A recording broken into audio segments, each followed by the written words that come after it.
हर हर महादेव। श्री शिवाय नमस्तुभ्यम। पितृपक्ष चल रहा है। पितृपक्ष में पितरों के निमित्त हमें कुछ ना कुछ कार्य अवश्य ही करना चाहिए। इस पितृपक्ष के दौरान आपको दान पुण्य भी करना चाहिए।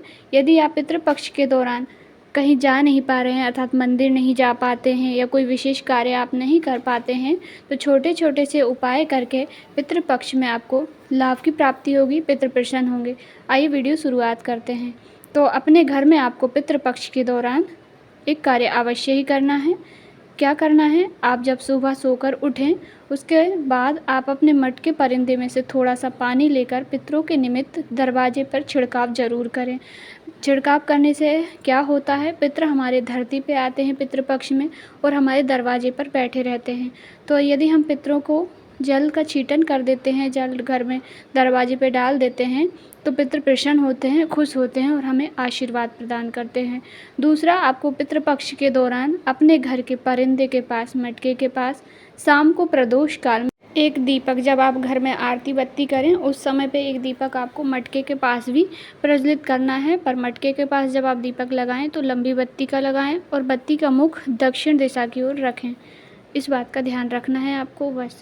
उसके बाद आप पितृपक्ष से परेशान हैं, जीवन में समस्याएं चल रही हैं, परेशानियां चल रही हैं, तो पूज्य गुरु जी ने इस पितृपक्ष में, श्राद्ध पक्ष में करने वाले बहुत सारे उपाय हैं जो अपनी कथाओं में बताए हैं। पर आप अपनी सरलता, आसानी से जो उपाय आपसे बन जाए वह कर सकते हैं। तो आज की वीडियो में हम सरल 2 उपायों की बात करेंगे जो आसानी से हो जाते हैं और पितृदोष स्वतः ही इन उपायों से समाप्त हो जाता है। तो आपको एक कलश जल लेकर शिवालय जाना है और उपाय आप 10 से 12 बजे के बीच में करें तो काफ़ी अच्छी है बात है, नहीं तो आप किसी भी समय इन उपायों को कर सकते हैं। आपको एक कलश जल लेकर जाना है शिवालय और एक ही कलश के जल से आपको 27 बार थोड़ा थोड़ा करके शिवलिंग पर जल अर्पित करना है।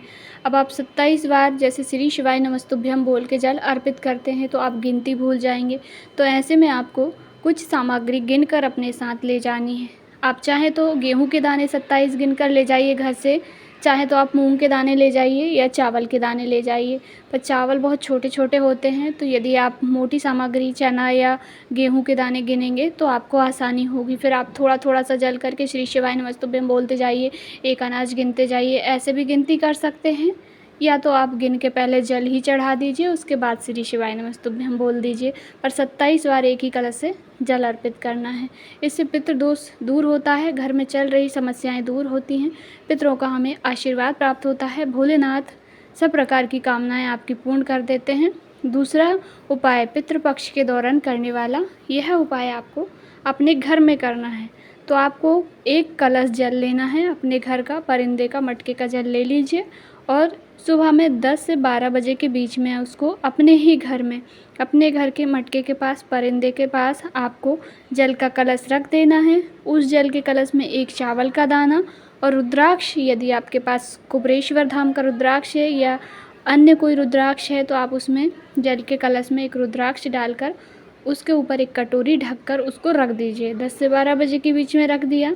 शाम को प्रदोष काल में उस जो आपने कलश रखा है उसके पास आपको एक दीपक, लंबी बत्ती का जलाना है। बत्ती का मुख दक्षिण दिशा की ओर करना है। उसके बाद उस कलश को रात भर रखा रहने दीजिए। दूसरे दिन फिर ठीक उसी समय 10 से 12 बजे के बीच में आपको कलश का जल ले जाना है और शिवालय में भोलेनाथ के शिवलिंग पर जाकर चढ़ा देना है। रुद्राक्ष आपको प्राप्त कर लेना है, चावल का दाना और जल अर्पित कर देना है। रुद्राक्ष जल चढ़ाते समय नीचे गिरेगा तो आप वहां से उठा करके उसे ले आइए। यह भी पितृ दोष दूर करने का, मनोकामना पूर्ण करने का, पितृपक्ष का बहुत ही सिंपल, साधारण सा और बहुत ही अचूक उपाय है। अवश्य ही कीजिएगा। दोनों उपाय बहुत ही साधारण से हैं, आप ज़रूर कीजिएगा। अन्य कोई उपाय आप जानना चाहते हैं तो ज़रूर से ही कमेंट करके बताएं। जानकारी थोड़ी सी भी उपयोगी लगी हो तो वीडियो को लाइक ज़रूर करें। चैनल पर नए हैं तो सब्सक्राइब ज़रूर करें। हर हर महादेव।